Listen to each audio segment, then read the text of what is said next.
Hello everyone, welcome to police वाला classes. कैसे आप सब लोग? आई होप कि सब ठीक हो गए। तो भाई जिस चीज़ का वेट था वो हो चुका है। अब सीपीओ की नोटिफिकेशन आ चुकी है फिर से। जल्दी से देखो, 22 तारीख से एप्लीकेशन स्टार्ट हो जाएंगी, 22 जून से, जुलाई से, और 15 अगस्त तक एप्लीकेशन की डेट है। एग्जाम की देख लो आप भाई, अक्टूबर 2023 में एग्जाम होना है। अभी क्या चल रहा है? जुलाई चल रहा है ना। अगस्त, सितंबर, अक्टूबर, लगभग 2 से ढाई महीने हमारे पास। 2 से ढाई महीने में अगर अभी भी तैयारी शुरू करोगे तब भी अच्छी तैयारी हो सकती है। बस क्या है, थोड़ा रूटीन फॉलो करना पड़ेगा। जल्दी से देख लो एक बार वैकेंसी की डिटेल्स। यूआर की हमारे पास, सबसे पहले हम दिल्ली पुलिस की बात करते हैं, सीपीओ एसआई की। यूआर की हमारे पास 39 वैकेंसीज हैं जो ओपन है। ओबीसी की 21 है, एससी की 12 है, एसटी की 6 है, ईडब्ल्यूएस की 10 है। ठीक है। एक्स सर्विसमैन की फिर 3 है यूआर में, ये सारी हैं। डिपार्टमेंटल यूआर की 4 है, ओबीसी की 3 है, एससी 1, एसटी 2 और ईडब्ल्यूएस 1। टोटल डिपार्टमेंटल 11 है। 109 vacancies in total Delhi police की हैं, और इसमें यूआर की कितनी है? 39। अब हम बाकी सीएपीएफ की फीमेल्स के लिए देख लो। फीमेल्स के लिए यूआर की 24 है इस बार, मेल्स के कंपैरिजन में अच्छी वैकेंसीज हैं। ओबीसी की 13 है, एससी की 7 है, एसटी की 4 है और ईडब्ल्यूएस की 5 है। टोटल 53 है फीमेल्स की। ठीक है।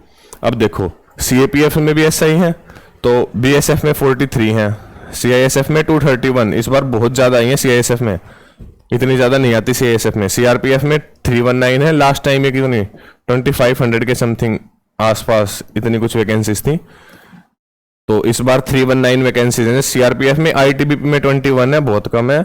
एसएसबी में 38 है, फिर से कम है। तो टोटल यहाँ पे इस बार 652 यूआर की हैं, और ये बाकी सब कैटेगरी वाइज वैकेंसीज यहाँ मेंशन्ड है।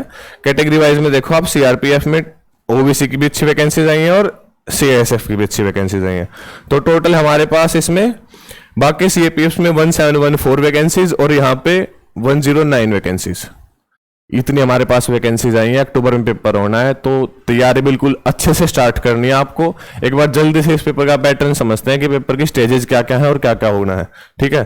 तो सबसे पहले तो हमारे पास, एक सेकंड,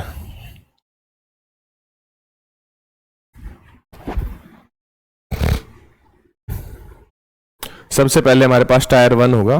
टायर 1 में क्या होगा हमारे पास, जिसको हम प्री भी बोलेंगे, प्री या फिर टायर 1 सीपीओ के लिए। ये होगा 200 मार्क्स का, और उसमें होंगे 200 क्वेश्चंस, 50 ईच। 50 ईच क्या? मैथ्स, रीजनिंग,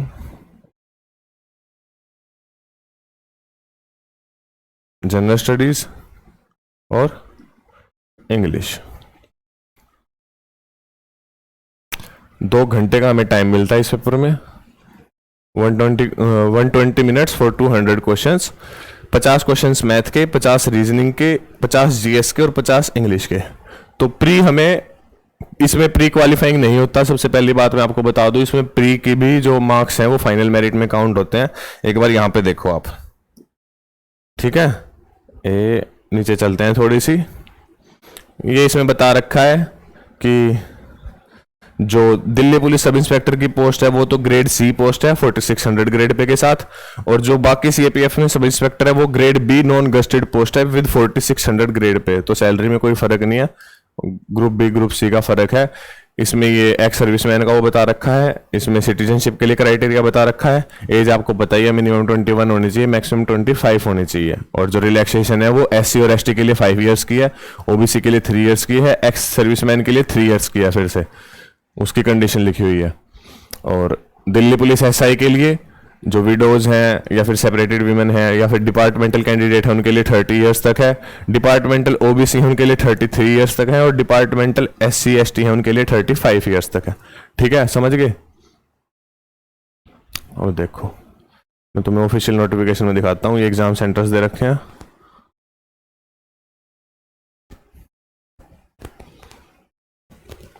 ठीक है। सिलेबस की हम बात करते हैं तो पेपर 1 में हमारे पास सबसे पहले तो रीजनिंग आएगी, जिसको हम जनरल इंटेलिजेंस और रीजनिंग बोल लेंगे।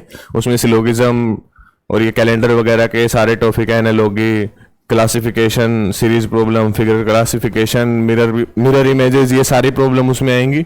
और हमारे पास फिर जनरल अवेयरनेस है। जनरल अवेयरनेस का भी कॉमन सिलेबस है जो हर एसएससी के एग्जाम में पूछा जाता है।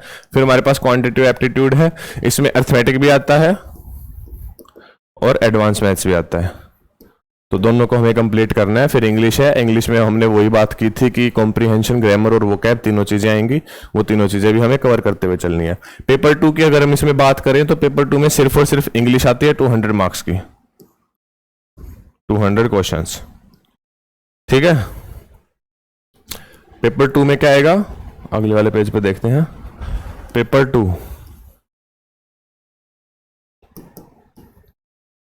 इसमें सिर्फ इंग्लिश आती है, 200 मार्क्स, 200 क्वेश्चंस। इसमें फिर से हमें 2 घंटे का टाइम मिलता है। टाइम की इसमें कोई प्रॉब्लम नहीं आती, बहुत प्यार से पेपर कंप्लीट हो जाता है। तो इंग्लिश की हम तैयारी कर रहे हैं भाई, 200 में से आप एम करके चलना है कि 185 के आसपास आप स्कोर कर पाओ मेंस में, और 45 प्लस आप स्कोर कर पाओ प्री में। तैयारी बहुत, आपको बिगिनिंग से स्टार्ट भी कर रहे हो तो एक बार अपने टाइम टेबल बनाना पड़ेगा, सिस्टम से चलना पड़ेगा। बहुत आसान है 2.5 महीने में इसकी तैयारी करना, कोई ज़्यादा मुश्किल बात है नहीं प्री के लिए। फिर बात आती है जो इस पेपर में जहाँ बच्चे फंसते हैं, इसमें होता है फिजिकल।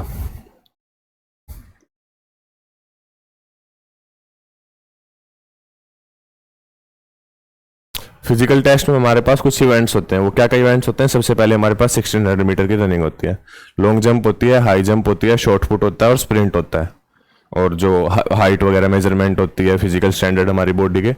तो फिजिकल में हम बात करेंगे, एक तो होता है पीएमटी और एक होता है पीटी, फिजिकल मेजरमेंट टेस्ट और physical endurance test. Physical measurement test में क्या होता है, हाइट देखते हैं और वेट देखते हैं। एक बात मैं बता दूं, हाइट मिनिमम होनी चाहिए आपकी 170 centimetre for U R mails,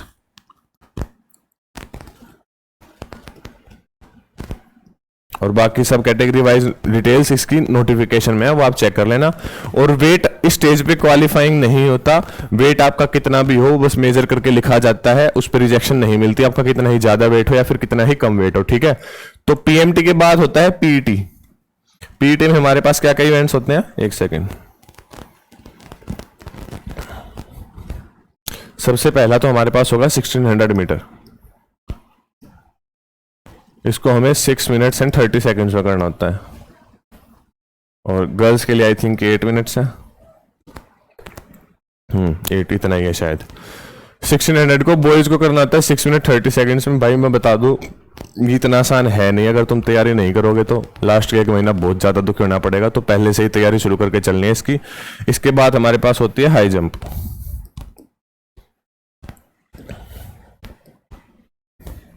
high jump होती है हमारे पास 3 फीट एंड 11 इंचज अप्रोक्स, इससे भी एक दो कुछ पॉइंट ज़्यादा ही होती है, तो हम इसको लगभग 4 फीट मान के चलेंगे, उतने की ही प्रैक्टिस करेंगे तभी वहाँ जाके हो पाता है। 4 फीट की ही आपको प्रैक्टिस करनी है।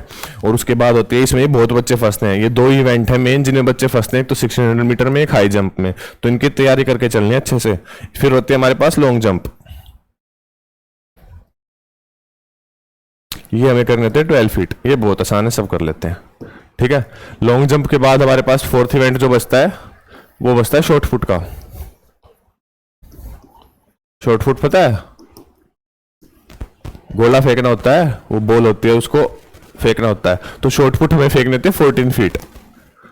ये भी ऑलमोस्ट सब बच्चे कर लेते हैं, कुछ ज़्यादा बच्चे इसमें फेल होते हैं, कुछ क्या शायद ही कोई फेल होता होगा। फिर होता है स्प्रिंट 100 मीटर का, बॉयज को ये करना होता है 16 सेकेंड्स में, और गर्ल्स को ये करना होता है आई थिंक 24 सेकेंड्स में। 100 मीटर का स्प्रिंट करना होता है, ये फिजिकल टेस्ट होता है। फिजिकल टेस्ट में जो बच्चे क्वालिफाई होते हैं, बस तो कितने बताऊं, 50% से ज़्यादा बच्चे इसमें या तो आएंगे नहीं, एब्सेंट हो जाएंगे, या फिर क्वालिफाई नहीं कर पाएंगे। तो इसके बाद हमारी बात आती है टायर 2 की, जो हमारी 3rd स्टेज है टायर 2 एग्जाम, स्टेज 3।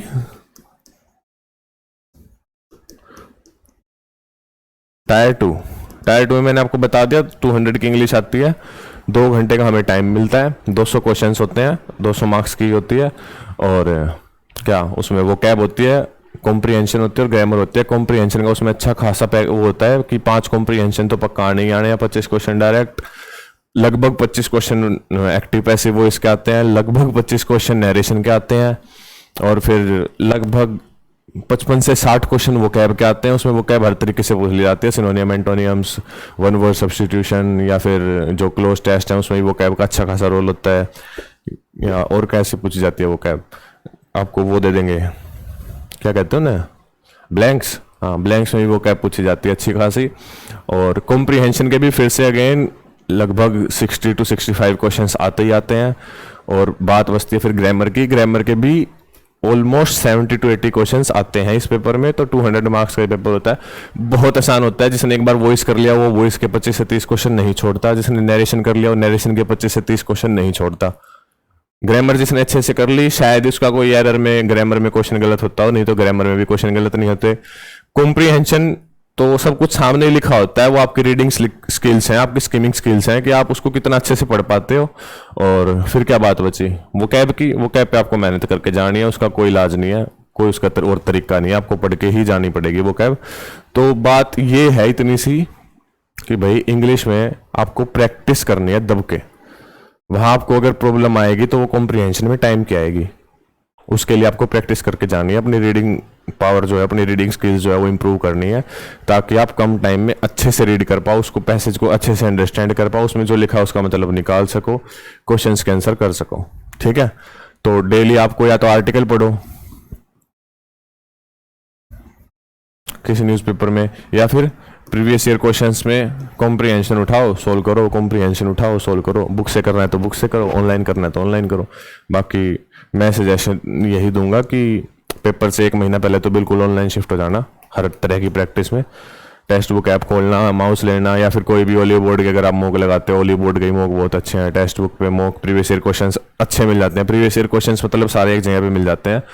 और अगर वैसे मॉक टेस्ट लगाने तो ओली बोर्ड के मॉक टेस्ट अच्छे हैं। ठीक है, तो आपको प्रैक्टिस करनी है, माउस से प्रैक्टिस करना। अगर लैपटॉप ले रहे हो तो लैपटॉप के ट्रैक पैड से प्रैक्टिस मत करना, बहुत फर्क पड़ता है उस चीज़ का पेपर में जाके। माउस से ही प्रैक्टिस करना। ये तो बात हुई टायर 2 की। टायर 2 में जो बच्चे क्वालिफाई होते हैं उनके टायर 1 में और मेडिकल में लगभग 2 महीने का टाइम, टायर 1 में और सॉरी फिजिकल में लगभग 2 महीने का आपको टाइम मिलेगा, और फिजिकल और टायर 2 में फिर से लगभग 2 महीने का टाइम मिलेगा आपको। और टायर 2 के बाद होता है मेडिकल, जिसमें आपको फिर से लगभग 1.5 से 2 महीने का टाइम मिलेगा। मेडिकल के लिए उन बच्चों को बुलाया जाएगा जो टायर 2 में क्वालिफाई होते हैं। ऑलमोस्ट सभी को बुला लिया जाता है टायर 2 वालों को। क्यों? क्योंकि फिजिकल में ही बहुत कम बच्चे क्वालिफाई कर पाते हैं, तो जो 3-4 गुना बच्चों को बुलाने का क्राइटेरिया होता है, 2-3 गुना, वो उनको रखना पड़ता है। तो टायर 2 जितने बच्चे देते हैं उसमें से ऑलमोस्ट 80 to 85% बच्चों को टायर मेडिकल के लिए बुला लिया जाता है। मेडिकल आपका जहाँ पे होगा तो आपको पहले से ही प्री मेडिकल करा के जाना है। ये गलती मत करना कि आप डायरेक्ट मेडिकल देने चले जाओ। कुछ प्रॉब्लम हो तो उसको पहले से पता करो, उसका इलाज हो सकता है। ठीक है, कुछ सीरियस इश्यूज हैं, कलर ब्लाइंडनेस है, तो उसका कोई इलाज नहीं है, फिर वो मत ही जाओ बेशक, पर ट्राई करने में क्या जाता है, जाओ। नोक नीज वगैरह हैं, फ्लैट फुट हैं, ये ठीक हो सकते हैं, तो इस चीज़ में कोई प्रॉब्लम वाली बात नहीं है। आंखों का भी टेस्ट करा के जाओ अपना। नोटिफिकेशन आ चुकी है भाई, तैयारी शुरू कर लो। इंग्लिश की क्लासेस चली रही हैं, अब रेगुलर क्लासेस नहीं थी क्योंकि चंडीगढ़ पुलिस के लिए मैराथन क्लासेस अपलोड कर रहे थे। मैराथन क्लासेस खत्म हो गया, चंडीगढ़ पुलिस का पेपर भी हो गया है, तो भाई तैयारी शुरू करनी पड़ेगी। अब हम भी करेंगे, आप भी करो मेहनत। जय हिंद।